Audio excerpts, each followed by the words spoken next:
lahat ay huwag tumigil.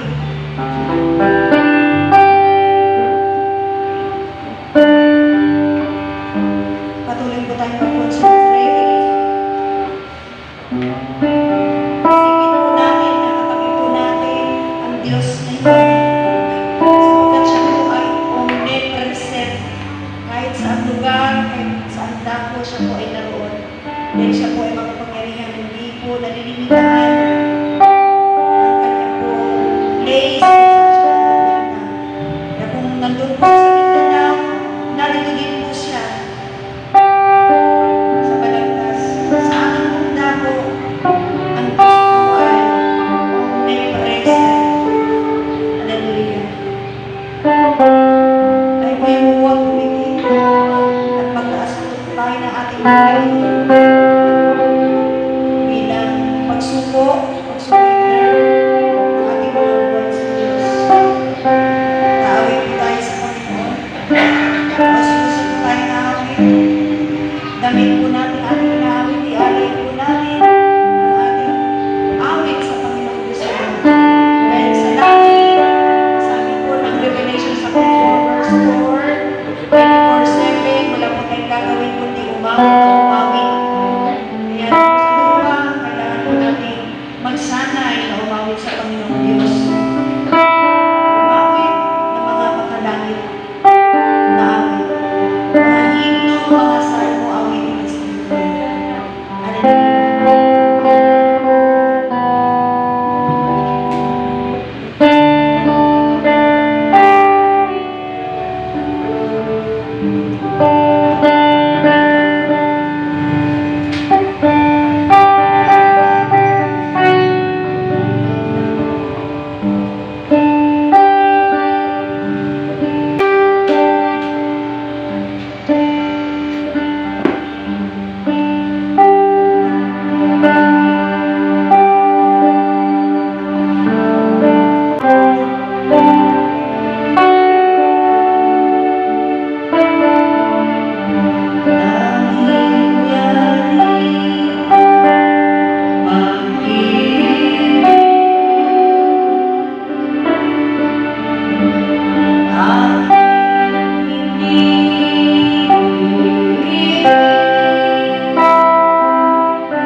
mamahalin pa rin. Sabihin po natin, anong pagsubok man, Anong pagsubok man sa akin dumating, Diyos, ika'y mamahalin.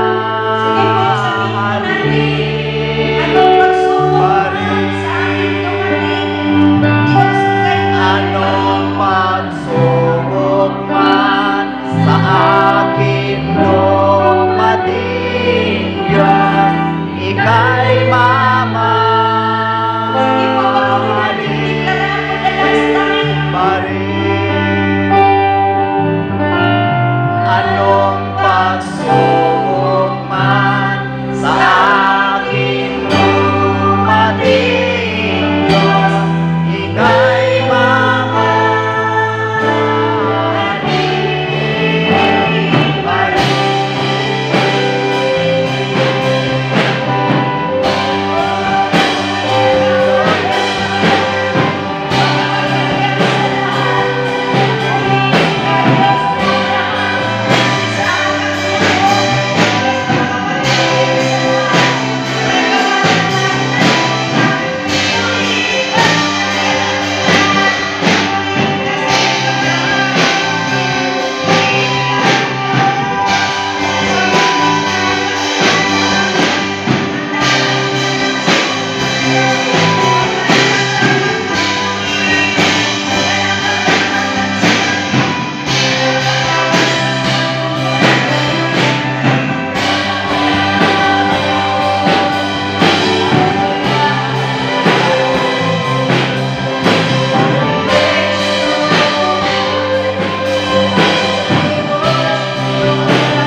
Salamat sa mga kahit na lang, Panginoong Diyos. Hindi po at lang sa mga panahon, Panginoong Diyos, Father God, dahil mahal ka po namin, Panginoon, sa aming buhay. Salamat po, Ama. Blessing po ang bawat isa ang nakikinig ng iyong banal na kapangyarihan. Salamat, Panginoon. Ikaw po ang magbayang mag-reveal, Lord. Maramdaman po namin, maranasan po namin sa aming kalagitnaan ang iyong touch, ang iyong love, ang iyong embrace sa bawat isa. Salamat, Panginoon.